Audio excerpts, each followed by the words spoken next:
Hermanos, Dios los bendiga a todos en el nombre del Señor Jesucristo. Estamos entrando en la tercera entrega de la serie Los misioneros y sus colaboradores. Y permítame iniciar con algunas interrogantes. ¿Cuál es la necesidad que tiene cualquier trabajador? La respuesta es ociosa, ¿no? Su propio sustento, ¿no?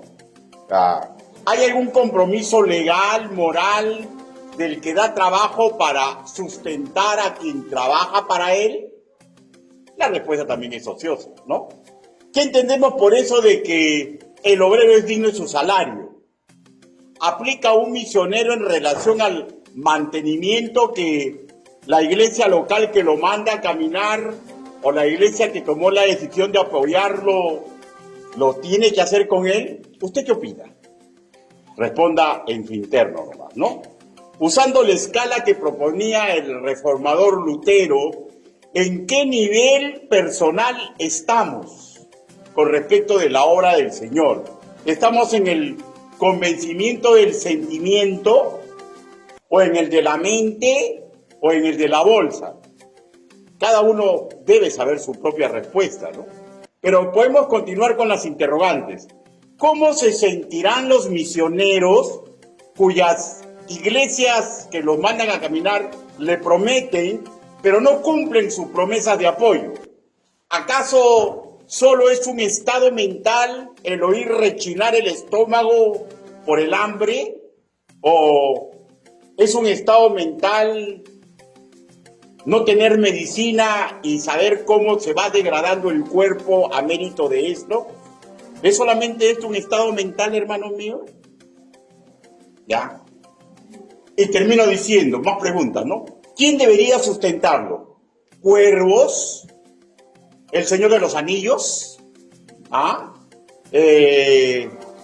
¿Dios directamente? Porque hay hasta mitología, ¿no? O sea, tristemente hablando, muchos cristianos tienen un sancochón en la cabeza y tienen hasta mitología, ¿no? ¿Cuál es la respuesta? ¿No? ¿Cuál es la respuesta? ¿Quién debería sustentarlos? ¿Dios directamente? ¿O es parte del paquete que denominamos la Gran Comisión? Yo espero echar luz a todas estas interrogantes mediante la exposición del día de hoy. Por un aspecto didáctico, hemos dividido la exposición de hoy día en 3 puntos.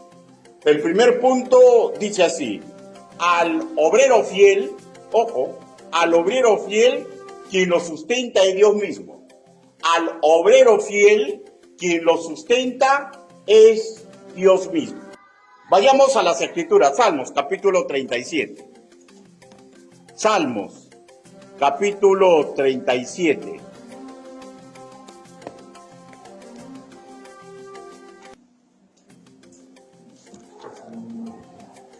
Salmos, capítulo 37. Versículo 25.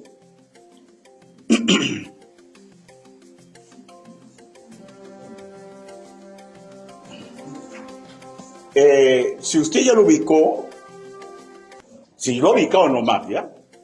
Se va poniendo de pie. Ahora, si usted está delicadito de salud, sentadito nomás, no hay ningún problema, ¿ya?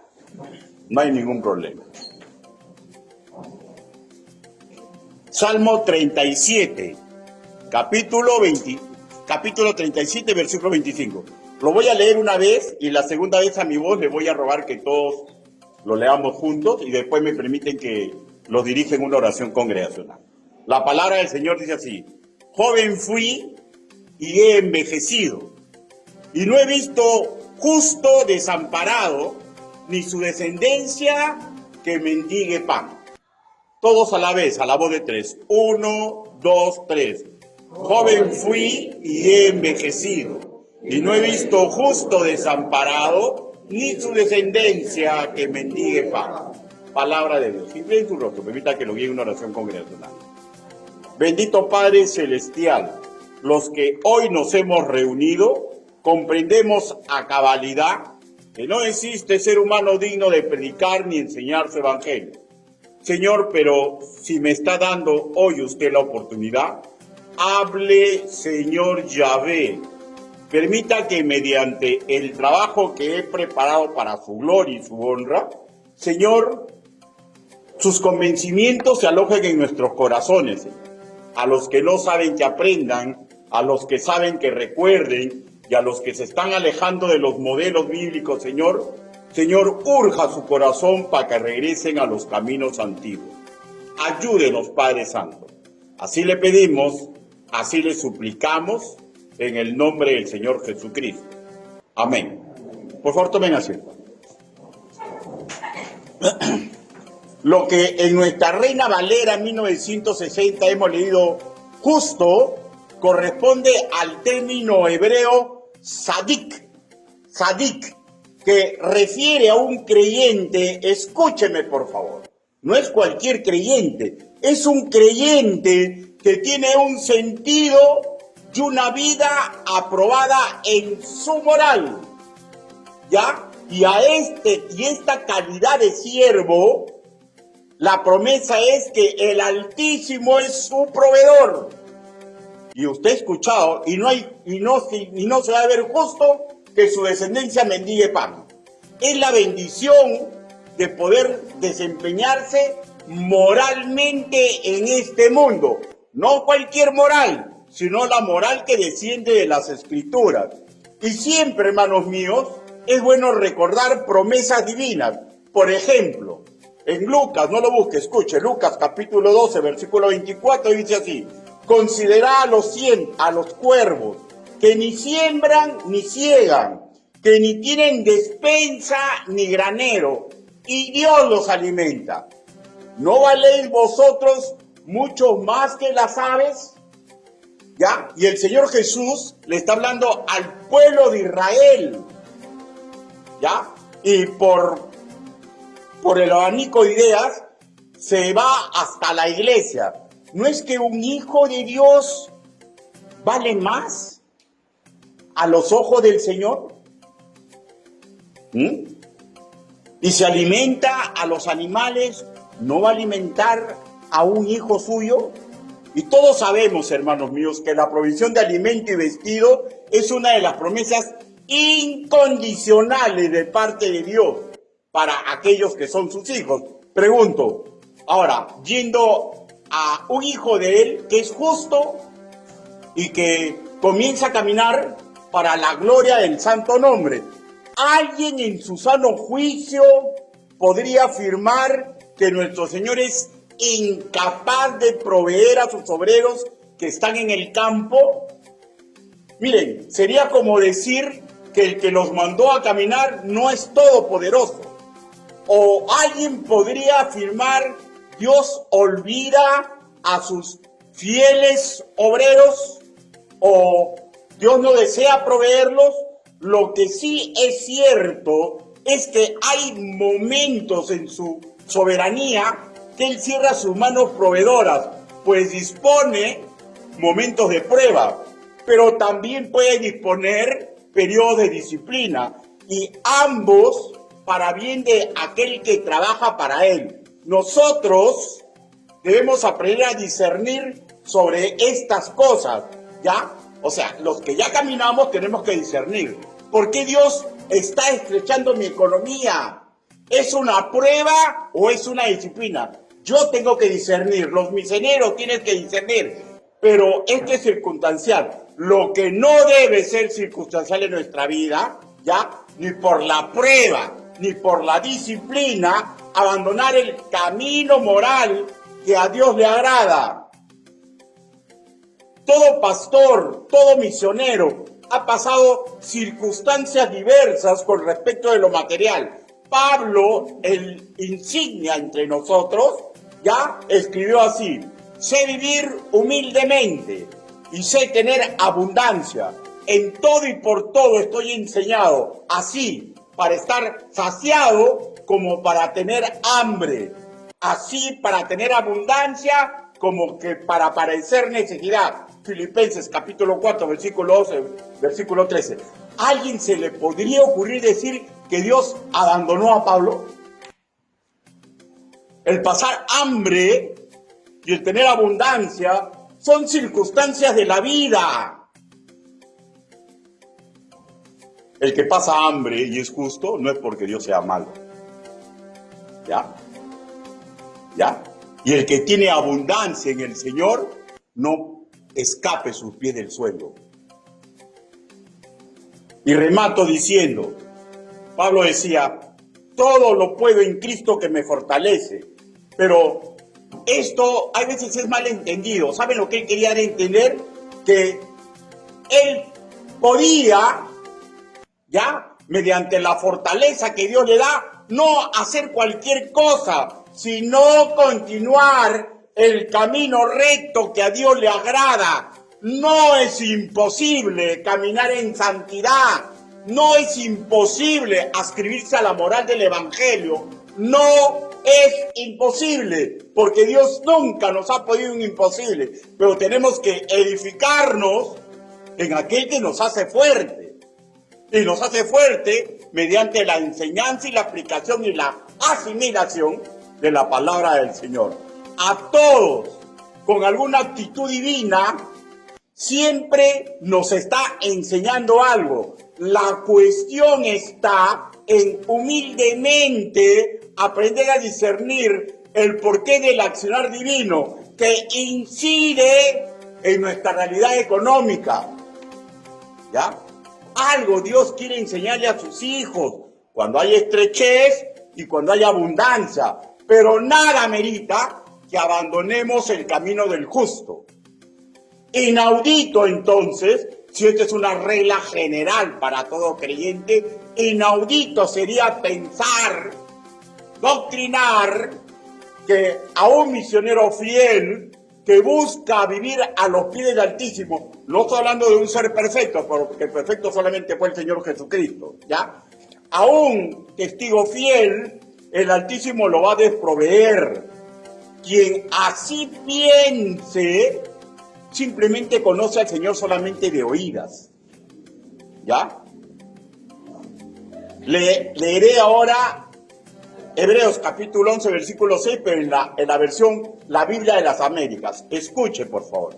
Y sin fe es imposible agradar a Dios, porque es necesario que el que se acerque a Dios crea que Él existe y que es remunerador de los que le buscan.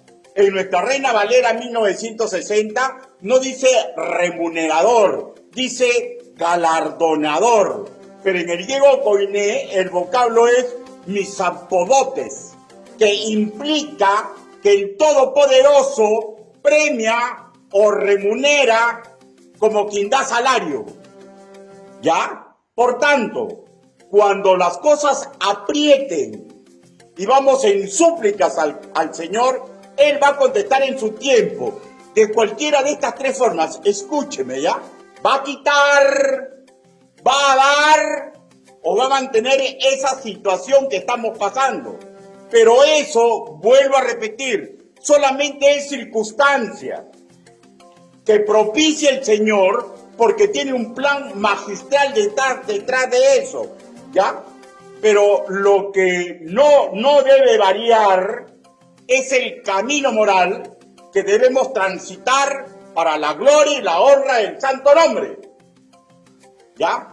De hecho, hermanos míos, aplicando ahora al misionero, la recompensa perfecta para el misionero y los que lo apoyan en su caminar, ¿ya? Y aquí podemos ya igualarlo a los que no salen al campo, pero deciden apoyarlo en oración, con ofrendas, con su apoyo material, ¿ya? Es de viso espiritual, no básicamente material. Pero vuelvo a repetir, sería desproporcionado decir o pensar que en este mundo Dios lo va a dejar de proveer de lo tangible, porque está colaborando en la obra por la cual el Señor Jesucristo murió en la cruz. No va a desamparar ni al que camina, ni al que lo ayuda a caminar con sus ofrendas y sus oraciones. Lo que nos lleva al segundo punto, la multiforme provisión divina. La multiforme provisión divina. Y antes de iniciar este punto, creo que todos sabemos que todos los nacidos de nuevo, ¿ya?, que forman parte de una iglesia local, se nos ha dado un privilegio. pero también una responsabilidad de apoyar a los obreros que caminan para la gloria y la honra del Señor. Es un privilegio, pero también una responsabilidad. Creo, y todos sabemos, que el diezmo en buena proporción sirve para esto, ¿ya? En nuestro caso, ¿ya? Perdónenme, ya no, porque ya no soy misionero. Pero en el caso de los misioneros, ¿ya? En la iglesia, en nuestro caso ahora sí, en el caso de nuestra iglesia, por nuestra formación, nosotros levantamos ofrenda voluntaria con el siguiente principio, que nuestro sí sea sí y nuestro sí sea sí. O sea, si yo decido dar, ¿ya? Yo tengo que ver lo que estoy proponiendo y tengo que comprender que es una ofrenda que yo estoy juramentándola ante el Señor. Por tanto, esa cantidad prometida, escúcheme, no debe ser desproporcional a la real capacidad económica del que va a dar promesa, porque la promesa es ante el Señor, ¿ya? O sea, yo tengo que poner los pies en el suelo. Yo voy a colaborar, si pone eso en mi corazón el Señor, quiero ganarme mis bendiciones como colaborador de los que salen a conquistar el mundo, pero la ofrenda que yo debo prometer no debe ser desproporcional a mi realidad económica. ¿Por qué? Porque cuando lo hacemos irreal, corremos en el peligro de carrera de caballos y, como decían los viejos limeños, parada de borricos. Y el problema radica que es una promesa ante el Señor. Y Él dice que tu sí sea sí.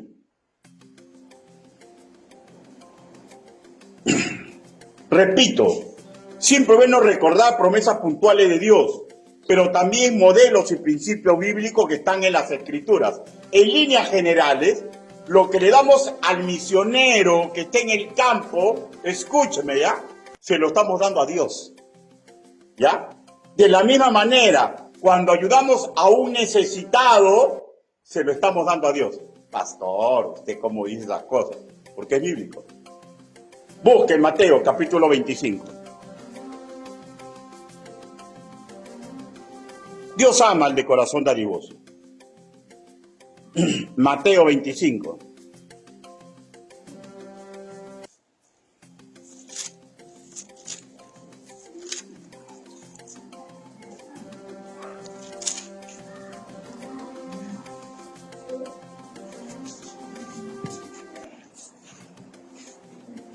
Dice la palabra del Señor así, Mateo capítulo 25, versículo 37. Entonces los justos le responderán diciendo, ¿quién es un justo? Uno moralmente aprobado, ¿no es cierto? ¿Ya? Pero también en este caso que ha creído en el Señor Jesucristo, ¿no? Entonces los justos le responderán diciendo, Señor, ¿cuándo te vimos hambriento y te sustentamos, o sediento y te dimos de beber? Están pensando con los ojos, ¿no? Y Dios le responde con lo que es el espíritu, le dice, pero siguen ellos preguntando, ¿y cuándo te vimos forastero y te recogimos, o desnudo y te cubrimos? ¿O cuándo te vimos enfermo o en la cárcel y vinimos a ti? Respondiendo el rey le dirá, de cierto os digo que cuando lo hiciste uno de estos, mis hermanos más pequeños, a mí lo hiciste. ¿Ya? El misionero más grande que podría existir en la historia de la humanidad y el cristianismo ha sido Pablo. Pero Pablo no es un niñito de Dios. ¿No será lo mismo cualquier misionero? Cuando le damos a un misionero, le estamos dando a Dios. Cuando le damos a una persona que está mal económicamente, estamos dándole a Dios. ¿Ya? Y todo lo que yo le dé a Dios va a tener una paga. Pero no como hablan los de la doctrina de la prosperidad, ¿no? Llena el alfolí para que tengas dinero en tu casa. Las bendiciones de Dios estriban principalmente en lo espiritual. Y la máxima bendición de Dios va a ser cuando yo parte en este mundo y no necesite nada de este mundo y se me entreguen las coronas por haber demostrado en diversos campos que soy un obrero fiel, que colaboró correctamente para la gloria y la honra del Señor.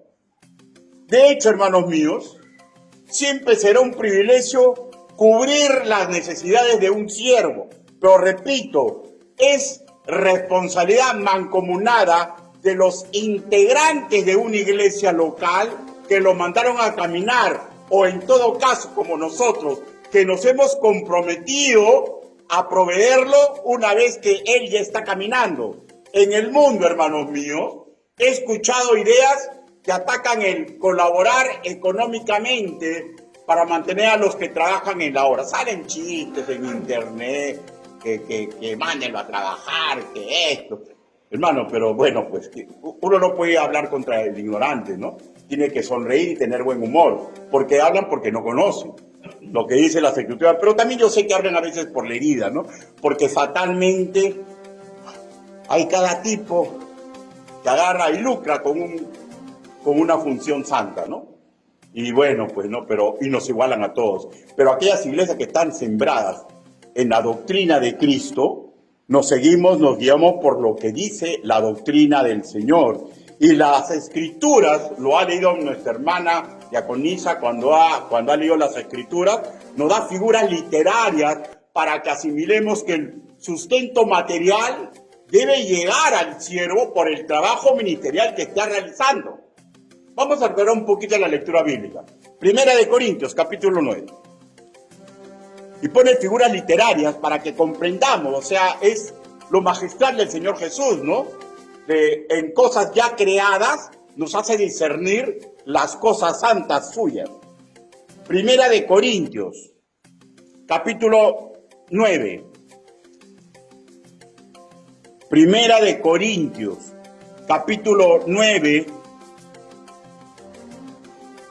versículo 7. Dice: ¿quién fue jamás soldado a sus propias expensas? ¿Ya? ¿Quién plantó viña y no come de su fruto? ¿O quién apacienta el rebaño y no toma de la leche del rebaño? O sea, figura literaria que debe entender, ¿no? O sea, el obrero tiene que comer de donde está trabajando, pues. ¿No es cierto? Ya, y este es un principio bíblico.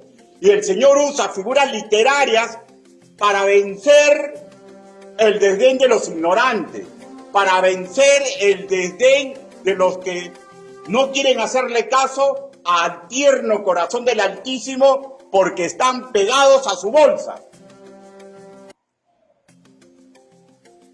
¿Y qué pasa cuando una congregación no es consciente de esto y está procediendo de mala manera, dejando para los obreros distinguidos del Altísimo ya no la ofrenda, sino la sobra de lo suyo? Y algunos ya ni esto, ¿no? Porque simplemente han decidido no dar y punto. Van al cancho. Conmigo no es esa jugada. ¿Sufrirá más de la cuenta el misionero fiel? La lógica dice que sí, ¿no? ¿Ya? Pero es un imposible. ¿Y saben por qué? Porque si la iglesia rechaza su privilegio y su responsabilidad, ya, al obrero fiel hay promesa que Dios le va a suplir sus necesidades. ¿Ya? Nunca me he preocupado por lo que me dan. Lo que me he preocupado es mantenerme fiel al Señor. Y Él va a ver cómo me provee. ¿Ya? Pero vamos a ver un caso bíblico, ¿no? Del profeta Elías, que está relatado en 1 Reyes capítulo 17. El contexto histórico es el siguiente. La congregación de Israel en aquel entonces estaba gobernado por el rey Acab. Y perdónenme que sea tan redundante, en aquel entonces los gobernantes y el pueblo despreciaban el trabajo de los profetas. ¿Por qué despreciaban el trabajo de los profetas? Porque los profetas son fregados, pues. Le dicen la verdad al pueblo de Dios de todas las cosas que están haciendo, y es lo que no nos gusta. No nos gusta que nadie nos diga la verdad inmoral en la cual estamos viviendo. O sea, los despreciaban a los profetas. De tal forma que por aquel entonces ya habían ejecutado a la mayoría de profetas que habían en Israel. ¿Ya? Claro, los gobernantes, pero el pueblo chitón boca. No reclamaban. ¿Por qué? Bueno, cae por su propio peso la respuesta, ¿no? Porque todos estaban viviendo una vida disipada ante los ojos del Señor. ¿Ya? Entonces, Dios manda sequía. ¿Y con quién manda sequía? Con el profeta Elías. Estirado de los pelos decir, ¿ya? Que el pueblo santo de Dios y los gobernantes que Dios puso en ese pueblo van a sustentar al profeta. Pues si los han matado a la mayoría, a él también le van a dar chicharrón si lo encuentran, pues, ¿no? ¿No? Y en ese estado de cosas, en medio de una sequía, Dios manda a este obrero fiel a un lugar donde va a tener comida y bebida, no por parte del pueblo de Dios, sino porque es fiel, proclama su mensaje, está intentando vivir fielmente y Dios provee el obrero fiel. ¿Ya? El obrero fiel lo que tiene que preocuparse es de transmitir el mensaje, porque sus necesidades Dios las va a proveer en abundancia o en escasez, pero Dios nunca va a dejar que mendigue pan. Pero es triste cuando el pueblo de Dios olvida que esa responsabilidad y privilegio se lo da a él. Bueno, pues, vayamos a ver el caso. Primera de Reyes, capítulo 17. Primera de Reyes.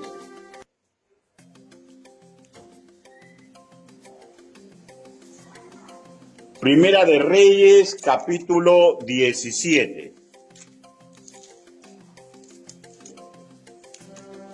Versículo 4. Desde el 3 ya, dice. Ya Dios, mediante el profeta, ha profetizado que va a haber sequía en toda la zona geográfica. Versículo 3, le dice, apártate de aquí y vuélvete al oriente y escóndete en el arroyo de Kerit, que está frente al Jordán. 4, beberás del arroyo y yo he mandado a los cuervos que te den ahí de comer. Ahora, por favor, escúcheme, hay regular cantidad de tinta que han escrito los biblistas, los estudiosos. ¿Quiénes son estos cuervos? Algunos dicen que son aves y punto, que en forma sobrenatural Dios los mandó. Y otros dicen que tienen conocimiento de la lengua hebrea, afirman que este término identifica a nómades de sangre árabe judía que eran salteadores en el camino, que vestían de negro y que tenían el pelo azabache y daban la sensación de ser cuervos. ¿Ya? La verdad, su servidor no la sabe, pero me parece ocioso detenerme a estudiar algo que no voy a saber, ¿ya? Porque si fueran los cuervos las aves, o si fuera esta etnia nómade, sea uno u otro, hay una rica lección en ambos casos posibles. ¿Cuál es? Que no importa que el pueblo de Dios, ¿ya?, no sustente a su siervo. No importa que el mundo se esté cayendo. La mano del Altísimo va a sustentar a aquel que predica, enseña y difunde fielmente la obra de Dios. ¿Qué era un cuervo para los israelitas? ¿Qué significaba? Levítico, capítulo 11.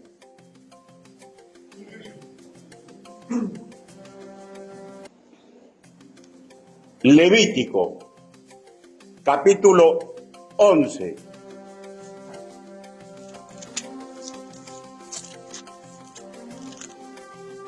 Versículo del 13 al 15. ¿Lo tenemos, por favor? Dice, os serán pues abominación, de su carne no comeréis, y abominaréis sus cuerpos muertos. Todos los que no tuvieren aletas y escamas en las aves, los tendréis en abominación. Y de las aves, estas tendréis en abominación, no se comerán, será abominación el ávila, el quebrantamiento, el azor, ¿ya? El gallinazo, el milano, según su especie. 15, todo cuervo según su especie. O sea, ¿qué era para los israelitas un cuervo? un animal impuro, ¿ya? Y ya que el pueblo de Dios no lo quiere alimentar, Dios manda a un animal impuro. Este es un caso. Pero si no fuera eso y fueran los árabes, ¿cómo clasificar? No es la época en que están enrecidos árabes y judíos, como en la actualidad ya, pero el pueblo árabe, ¿cuál era la calificación que se le daba? Deuteronomio, capítulo 14. Deuteronomio.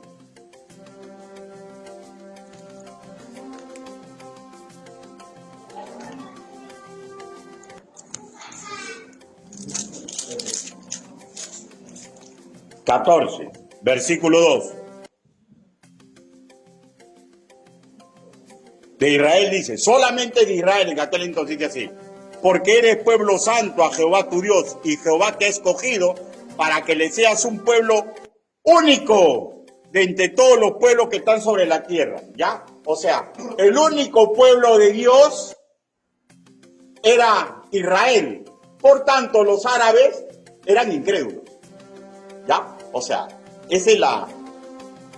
En cualquiera de los dos casos, sea por cuervos, un animal inmundo, o por incrédulos, detrás está Dios usando su multiforma de hacer, sus recursos, de sacar de la fuente que él cree conveniente, pero lo que no va a permitir que su obrero fiel viva desamparado. Lo mismo ayer, lo mismo hoy, para sus fieles sirvientes que salen a caminar por él. ¿Por qué es así? Porque el Señor no cambia. Las circunstancias de vida pueden cambiar, pero Dios no va a cambiar. Lo triste y lamentable en la provisión de un misionero es que sea por milagro, mientras que su iglesia madre lo ha olvidado. O la iglesia que aceptó en una asamblea apoyarlo, también no apoya. Y esto es una responsabilidad mancomunada, no solamente responsabilidad, sino un privilegio que Dios nos da. Pero si rechazamos la responsabilidad y rechazamos el privilegio, Dios no va a hacer que se pierda un obrero fiel. Pero pregunto, ¿y qué cosecha la iglesia en ese caso? ¿Será bendición? No, no es cierto. ¿Por qué? Porque nuestro sí debe ser sí y nuestro no debe ser no. Pero si la iglesia ya decidió apoyar, la iglesia en forma mancomunada tiene que ir detrás de lo que la iglesia y la iglesia local como ente organizado ya decidió dar de promesa al Señor. Ya no es promesa al misionero, ya es una promesa al Señor. Nuestro discipulado, hermanos míos, busca que aprendamos o recordemos el maravilloso comportamiento que a diario Dios tiene para con nosotros. ¿Para qué? Para que crezca nuestro agradecimiento y con esto mejore nuestro servicio a Dios en todo nivel. Hasta nuestras tradiciones apuntan a eso. Por ejemplo, tradición o costumbre, dígale como usted le quiera decir, de la canasta de amor, ¿ya? Es una tradición o costumbre para que la iglesia aprenda a ser dadivosa. Pero es probable que usted esté aparte de la iglesia y nunca ha puesto nada ahí. Entonces la pregunta es, ¿cómo podríamos llegar a ser dadivosos si las políticas educativas que se hacen para que seamos dadivosos no nos interesan? ¿Ya? O sea, es claro, ¿no, hermano? Yo creo que yo sí que hablo bien claro, ¿eh? O sea, todo tiene un porqué. En una iglesia de sana doctrina, todo lo que se hace es para educar al creyente, ¿ya? Porque un corazón dadivoso es un corazón que le agrada a Dios. Todos los que ocupan puestos de eminencia, o sea, diáconos, pastores, directores, maestros, ¿ya? Todos sin excepción, debemos dar ejemplo, porque El corazón bondadoso, hermanos míos, el corazón bondadoso aprende de ver a su referente, ser bondadoso. Y el corazón duraluminio, ¿ya? Virgen del puño, aprende esto a ver a su referente siendo así, pues. El tacaño, ¿de quién aprende? Del tacaño, ¿ya? El dadivoso, ¿de quién aprende? Del dadivoso. Fatalmente, hay veces nosotros, sin darnos cuenta, sumidos por nuestra necesidad, por nuestro egoísmo, estamos maldiciendo a las nuevas generaciones. Por ejemplo, saliéndome del tema, qué triste y lamentable que un creyente en el carro, cuando, por ejemplo, un policía para un carro y diga, ya quiere plata. Puede ser que sea cierto, ¿no? Pero no dice la Biblia que respetemos a nuestras autoridades. Entonces, ¿qué mensaje le das tú a tu hijo, pues? O qué triste y lamentable, ¿no? Cuando toque la... Señora Panchita, señora, es el que cobra, señora, que me debe de una semana. Y la hermana, pues, que está toda la semana con la Biblia, que ahí que le habla a su hijo de Dios, le dice a su hijita, dile que no estoy. O sea, las palabras, hermanos míos, se las lleva el viento. Criamos a nuestros hijos con nuestras actitudes. Y una iglesia, hermanos míos, en una iglesia tiene que haber tradiciones, enseñanza, ejemplos, para que los hermanos aprendan a ser dadivosos. El preámbulo de inmensas bendiciones espirituales, ¿ya?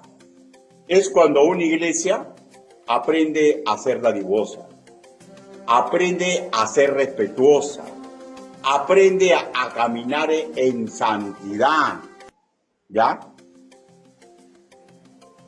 La verdad del asunto, hermanos míos, que yo soy testigo, ¿ya? En mi propia vida, que nunca Dios me ha desamparado, ni mis hijos han mendigado pan, ¿ya? He perdido trabajo tras trabajo. Mi sueldo se achicó, ¿ya? Mi sueldo se achicó cuatro partes de lo que yo ganaba. Humanamente yo no sé cómo he podido mantener a mi casa.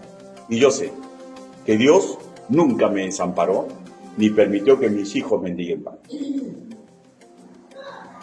Y eso es promesa de Dios para los obreros. Entonces, el obrero, hermanos míos, que esté en el campo misionero, si es cierto, Dios lo va a proteger, pero Él nos da el privilegio de ser fuente de bendición para esos misioneros. Y ya va a depender de nosotros que la aceptemos o la rechacemos. Lo que nos lleva al tercer punto. Una orden directa a la grey de Dios. Una orden directa a la grey de Dios. Primera de Corintios, capítulo 9. Primera de Corintios, capítulo 9, versículo 14.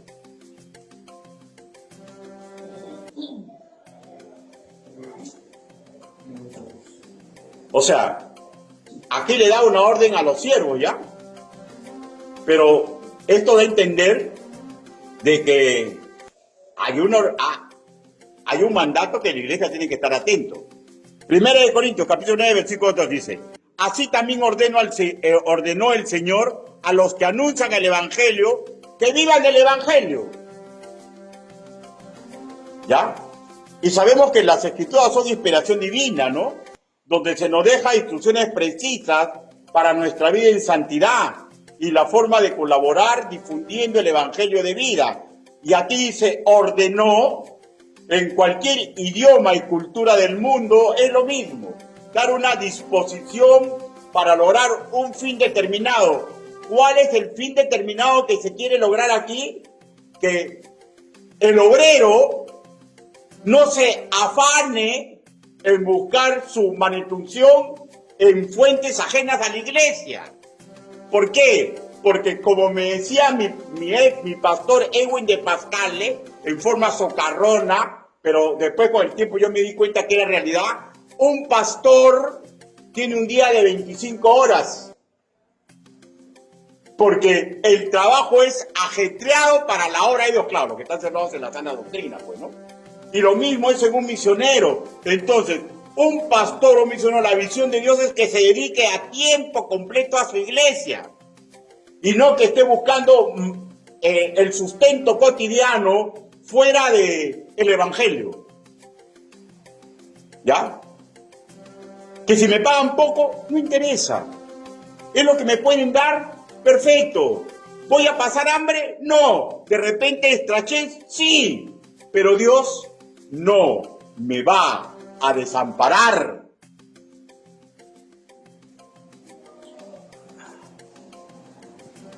En la medida de las posibilidades, hermanos míos, tenemos que aprender a colaborar. Ahora, en el contexto estamos hablando de los que trabajan a tiempo completo, ¿no? Pero pregunto, ¿y aquellos que también se dedican a la obra de Dios pero no a tiempo completo? Ahí es de acuerdo también el mismo principio, de acuerdo a las posibilidades congregacionales. Por ejemplo, ¿no?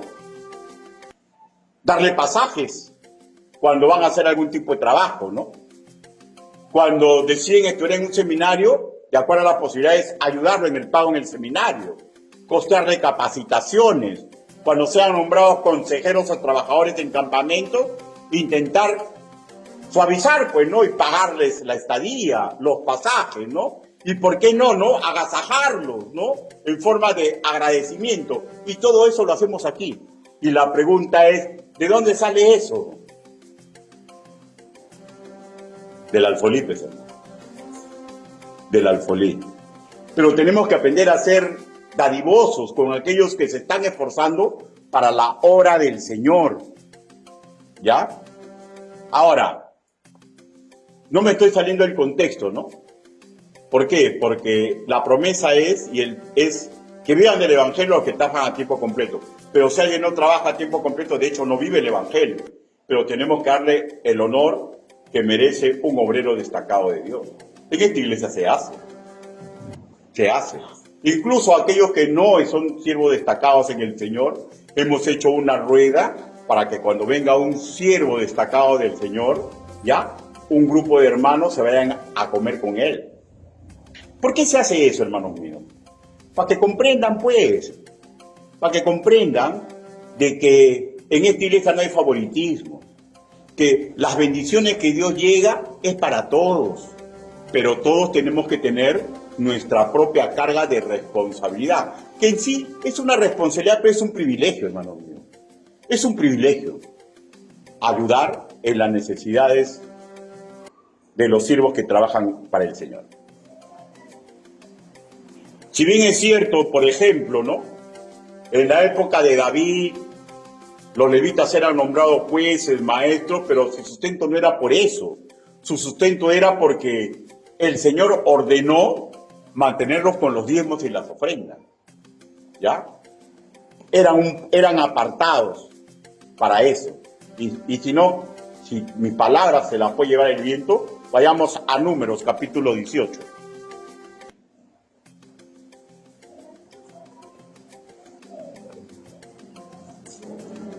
Números, capítulo 18, versículo del 20 al 24.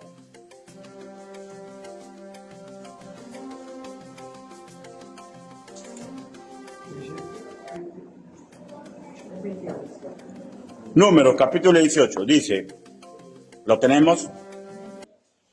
Y Jehová dijo a Aarón, de la tierra de ellos no tendrás heredad, ni entre ellos tendrás parte. Yo soy tu parte y tu heredad en medio de los hijos de Israel. He aquí, yo he dado a los hijos de Leví todos los diezmos en Israel por heredad para su ministerio, por cuanto ellos sirven el ministerio del tabernáculo de la reunión. O sea, miren, el Señor agarra, miren, el único pueblo, la visión de Dios, ¿ya? En la visión de Dios no deben existir los pobres. Miren, ¿eh? ¿Cómo sé eso? Porque cuando nace el pueblo de Israel, Dios lo proyecta como un pueblo donde no haya pobres, ¿ya? Todos son pequeños latifundistas. Todos cuando entran, a todos le dan tierras. para que no haya pobres, para que todos sean pequeños propietarios. Pero dentro de esos pequeños propietarios le dice a los levitas, ustedes no tienen ni una res, ni un metro de tierra, ustedes se van a dedicar a servir en el tabernáculo y en las ciudades de refugio. O sea, ellos no pueden reproducir. ¿Y de dónde? De los diezmos que den los demás, ustedes van a vivir porque ustedes se dedican para mí. Y ese ejemplo, ya, esa política continúa hasta ahora. Hermano, no quiero que se enoje, ¿ya? Pero las fuerzas que usted tiene y la oportunidad de trabajo y hasta la jubilación que Dios permite que tenga, es porque Dios lo ha proveído. Y si uno es creyente, tiene que comprender que debe apoyar a aquellos que Dios le ordena que vivan del Evangelio. Que vivan del Evangelio. Cada uno tiene que dar lo que le toca dar. ¿Ya? Ahora, vayamos, dice, no, ya ves, tocan el Antiguo Testamento, pero en el Nuevo no dice nada. Primera de Corintios, capítulo 9. Miren lo que dice Pablo. Pablo era un tipo de que él decía, no, Dios me provee.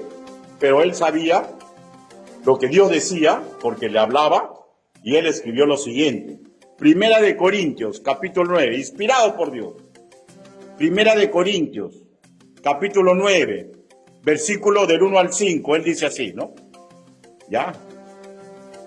No soy apóstol, no soy libre, no he visto a Jesús el Señor nuestro, no soy vosotros mi obra en el Señor. Primero presenta sus pergaminos, ¿no? Sea todo lo que él hace, y sigue.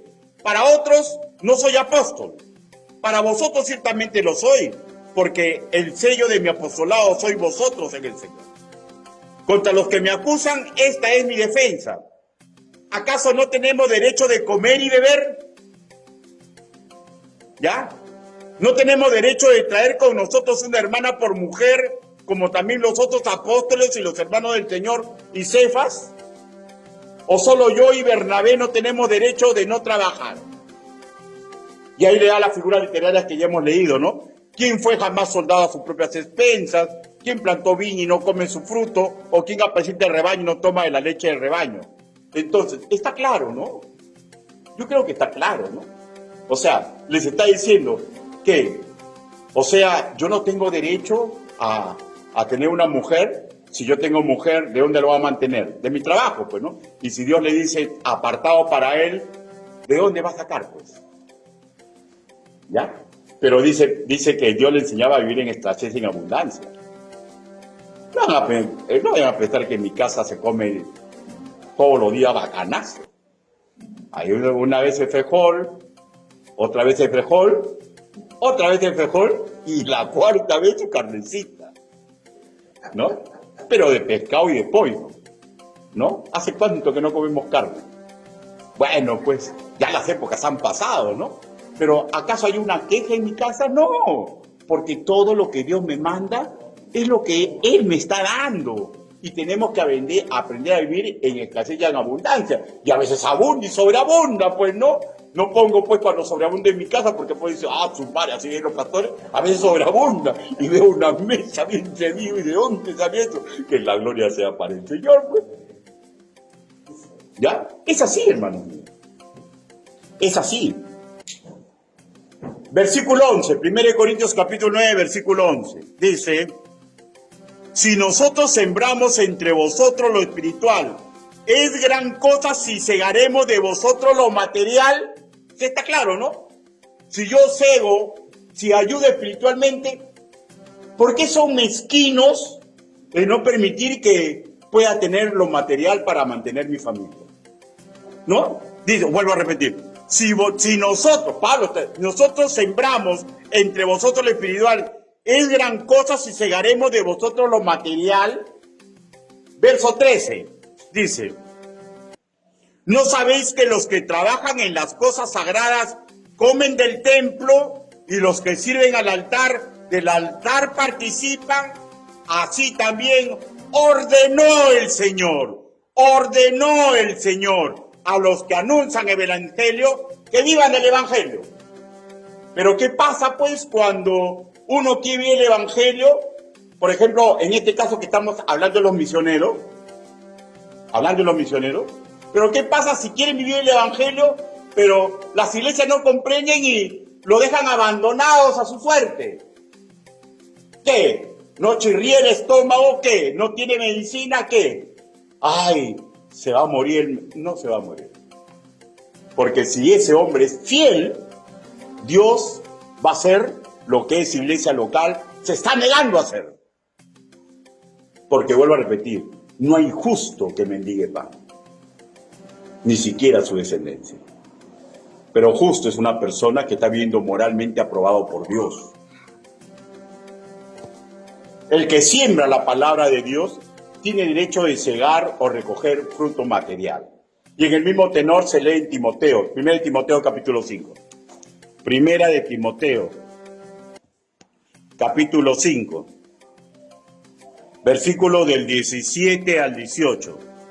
Dice: los ancianos que gobiernen bien sean tenidos por dignos de doble honor, mayormente los que trabajan en predicar y enseñar. Este doble honor, hermanos míos, un honor es respeto, reverente, y el otro honor es mantenimiento económico, ¿ya? Y en el versículo que viene dice, le da la razón escritural, pues la escritura dice, no pondrás bozal al buey que trilla, y digno es el obrero de su salario. ¿Qué hace el buey? Trabaja para un amo, ¿no? Cosechando, sembrando, llevando la semilla, trabajando. Y dice, no pongas bozal al buey que trilla. Y da el paralelismo, ¿no? Digno es el obrero de su salario. Digno es el obrero de su salario. Lo interesante de este asunto, hermanos míos, es que el apóstol Pablo, cuando él da estas enseñanzas, ya no está con los corintios, ¿ah? Ya está ejerciendo su llamado misionero por otros lares. Pero en Corinto él tenía hijos espirituales. Y esos hijos espirituales, ¿ya? ¿Por qué sabemos por qué le dice? ¿No sois vosotros mi obra en el Señor? O sea, había muchos de estos hijos espirituales que pese a que sabían cómo él había trabajado, se había esforzado, manan canchu, no, que lo alimente Dios, que lo alimenten los cuervos, él es hábil, él sabe hacer tiendas, no, que él se las arregle. Pero había otro grupo, no, que recordaba, ¿no? Él ha trabajado con nosotros, hay mandatos bíblicos, tenemos que ayudarlo. Y siempre va a haber esa pugna en una congregación. Siempre va a haber esa pugna. Los que deciden solamente sentarse y escuchar, y rajar si pueden, y los que deciden sentarse, escuchar, no rajar y trabajar, y quemarse por la obra de Dios. ¿Ya? Pero Pablo no está enojado con ellos, ¿ya? Pero les hace recordar, vosotros sois mi obra en el Señor. Y hay similitud, ¿no? Tenemos ahorita un obrero, ¿no? Que la iglesia ha decidido apoyar. ¿Cómo se llama? Raúl Cinti, ha sido pastor de esta iglesia. Y no interesa que usted no lo haya conocido. Él ha luchado. De repente regular, de repente súper bien, no sabemos, ¿no? Dios sabe. Pero él ha luchado en esta iglesia. Pregunto, ¿no hay una similitud? ¿No? Él ya no está en los Corintios y él les dice a los Corintios estas cosas. No porque quería que ellos lo sustenten. No. ¿Saben por qué lo hacía Pablo? Porque él siempre decía, porque yo quiero que ustedes se ganen tesoros en el cielo. Si ustedes no me dan, no me den. Dios me va a proveer. Pero yo quiero que ustedes se ganen sus tesoros en el cielo. ¿No hay coincidencia? El pastor Sinchi ha sido pastor de esta iglesia. Pregunto, ¿vamos a aceptar que los cuervos lo mantengan? ¿Vamos a aceptar que los incrédulos lo mantengan? ¿O vamos a aceptar que Dios directamente lo mantenga? Dios lo puede hacer, si Él es fiel. ¿Ya? Pero si nos hemos comprometido, nosotros hemos escuchado toda la jurisprudencia. Tenemos que intentar estar en sintonía con Dios. Conclusiones. Pregunto, ¿ayudaremos al misionero que hemos adoptado? Si la respuesta es positiva, no seremos nosotros los que ponemos bozal y dificulte su trillada en España. De hecho, muchos corazones agradecidos lo van a hacer, pero puede hacer que algunos no, y no hay ningún tipo de problema. ¿Saben por qué, hermanos míos? Yo no me preocupo por el mantenimiento del siervo, ¿ya? Porque sé que si él es fiel, Dios lo va a mantener. ¿Saben lo que a mí me interesa? Me interesa que mi congregación se gane sus tesoros en el cielo. Me interesa que la congregación que yo pastoreo sea dadivosa y Dios abra las arcas del cielo para que sobreabunde acá. Pastor, ¿va a sobreabundar lo material? No es camarones. ¿Saben de qué yo estoy hablando? Bendiciones espirituales. Y claro, si Dios quiere, nos regala un terreno. Pero eso es secundario, hermano mío. Eso es secundario. ¿Cuál es la bendición? ¿Qué es el pueblo de Dios? ¿Es comida o bebida? ¿O caminar juntos en armonía? Una congregación que camina juntos en armonía es porque los hermanos han aprendido a ser dadivosos, han aprendido a ser agradecidos, han aprendido a vivir en la santidad que a Dios le agrada. Y eso es lo que a mí me parece maravilloso. Que mis hermanos en Cristo aprendan a ser dadivosos, que no se sientan pobrecitos. O sea, ese término el pobrecito, hermanos míos, dejen eso para los comunistas, ¿ya? Dejen eso para esos presidentes de gorra, esos que son viejitos y hacen de bueno, ¿no? Y son comunistas y terroristas que están siempre con el complejo, somos pobrecitos, lucha entre ricos. No, hermano, no hay creyente que sea pobrecito. Yo soy rico, de repente no en dinero, pero sí en bendiciones espirituales. Y de lo que Dios me provee a mí en lo material, yo entrego para la obra de Dios. Hermano, no hay creyente pobrecito. Hay creyente que no se deja de educar, ¿ya? Y tiene miedo de entregar la bolsa. Claro, yo sé, pues, ¿no? Que hay tantos antecedentes de tanto, perdónenme la expresión, zarapastroso que se hace pasar por siervo de Dios, ¿no? Y que paran lucrando con la fe de muchos hermanos, pero aquí no es así. Y usted sabe que aquí no es así, porque tenemos un orden contable, en lo cual cada dinero que entra es registrado por gente extraña a las autoridades de acá, y después se da cuenta cada 6 meses, y cada actividad que hacemos está registrado. Lo que dieron todos, lo que se gastó, lo que sobró, quién compró. Hermanos míos, soñemos con inundar el Evangelio. Asimilemos que es un privilegio apoyar a los misioneros y no nos sintamos pobrecitos, porque yo, hermano, soy coheredero con Cristo Jesús. Y si yo, usted también. Dios demanda que seamos generosos, que aprendamos a apoyar a los misioneros, hermanos, no porque si nosotros no lo apoyamos van a morir de hambre, ¿ya? Sino que aprendamos a ganarnos las bendiciones de Dios.